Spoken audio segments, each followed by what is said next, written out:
চলে যাবি। ওই দেখো আরে শালা, তাই তো, ওই আমাদের যেটা বলা আছে সেইটাই চাপা দেবো, দিয়ে যাবো।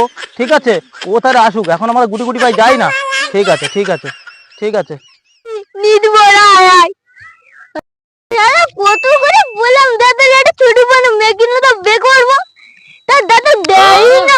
আর টিমের লোকটা কেন আসে না? সকাল থেকে রেডি হয়ে বসে আছি ওই রথের মেলায় যাবো বলে। ওরা আসলে না একসঙ্গে যাবো, তো ওরা আসবে তারপর তো যাবো, ওরা কেন আসেই না?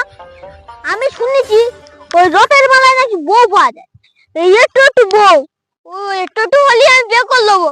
তাহলে কত করে বলছে এটা বিয়ে করে না।